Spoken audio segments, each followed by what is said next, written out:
pythons, alligators, and a variety of unusual reptiles. You never know what you will find at Prehistorix Park in Exeter. Prehistorix Park is an interactive exhibit where people can go and feed the animals and just kind of get up close and personal with all of the exotic creatures we have here. When co-owner Sylvia Campbell says up close and personal, trust me, she means it. Children get a chance to feed the alligators in their outdoor pond, while I get a chance to hold one. Well, a baby gator, that is. Sylvia and her fiance, Dave Hellenberg, run the 5-acre park and the adjacent store. Sylvia admits she's had a fascination with reptiles since she was a child, but a fear of snakes she would learn to overcome once she met Dave. It started when I was younger. Me and my brother had little turtles and frogs and stuff, and it kind of grew from there. But snakes were always a big fear of mine. My dad used to chase me around the yard, and it was kind of scary. But I met my fiance at a pet store, local pet store, and we started collecting lizards, and I was getting more comfortable with them. And soon I realized it was just psychological, you know, it wasn't really a real fear. And so from there, I've just kind of been exploring all the different animals and learning about them. Handling snakes, never a problem for Dave, as he shows us this rare albino python. Albinos are always going to be kind of rare. I mean, they're way more popular now. 10, 15 years ago, you know, this snake was extremely rare. You know, you didn't really find it that much. Now, I mean, they're around. It's still not a snake you're going to see every day. And they'll always be, you know, special just because they're, I mean, look how bright and vibrant it is. Dave says a major goal of Prehistorix Park is education. They want to dispel the myths about snakes and lizards while teaching people, especially children, how to respect wild animals. You know, everyone knows a dog has a personality and a cat has a personality. People don't think reptiles have a personality, and if you're a reptile lover and you're a reptile keeper, you know for a fact that they're wrong. They absolutely do. I mean, you have the snakes that are friendly and they're good with kids, and you have the snakes that should just stay in their cage and, you know, take them out when need be. You know, it's just every snake, lizard, they're all different. They all have their own little quirks and personalities.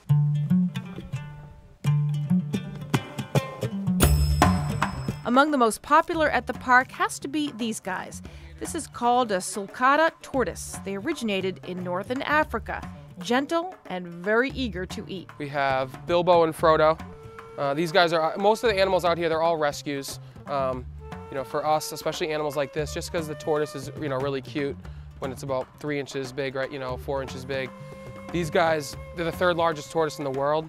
And they're not always meant to make good pets. I mean, these guys will get easily 200 pounds. 200 pounds because, as you can see, they spend most of their time eating. As soon as he sees it coming, he's not, you know, it's not like a snapping turtle. He won't bite you or anything. He pretty much just wants his food. So once he sees it, yeah, he's too. There we go. Oh, there you go. There is also a snapping turtle. Definitely don't want to put your hand near his mouth. But the resident who gets the most attention would be Gemma, all 170 pounds of her. She is a reticulated python, the longest species of snake. If you have a fear of anything that slithers, meeting Gemma is one way to overcome that. I thought, there's a first time for everything, why not? Whoa. Oh, wow. Yeah, right there. Here you go. Oh, who needs to lift weights? Exactly, this is what we do. This is like, you could do squats with this thing. Yeah, you can just imagine, when you think about it, you know, she's 100 and, you know, probably 60, 170 pounds. Most of that is muscle. Believe it or not, people don't think about it, but snakes, you know, organs and stuff, they're extremely similar to ours. You know, they have lungs, they have a heart, they have a liver, you know, it's in different spots, but they do. And, I mean, think about it, this is just a big muscle right here, but they're also gentle giants. They really, really are. Gemma is the star of the kids' shows at Prehistorix. 9-year-old Sydney Perkins has held her a few times. Why do you like the snake so much? Because, well, it's big, it's heavy. I like heavy things. Especially with reptiles, I mean, all of our shows, everything is hands-on. I mean, we have extra animals that we bring that are no-touch animals, just because they're more aggressive. But everything that we bring to our show, our normal shows, they're all handleable. Kids will pet them, whether it's an alligator or a ball python or an 18-foot reticulated python. And it's just cool for us to be able to teach kids about animals, to kind of like, you know, start it for them. Dave says he's always liked reptiles since he was a kid himself. This guy, Hercules, is one of his favorites. What is Hercules? He's a black-throated monitor. Which is? It's a lizard, it's a reptile. It's basically, I mean, I guess the way to compare it, it's similar to a Komodo dragon. Definitely not the same animal by any means, but very similar. Doesn't get as big.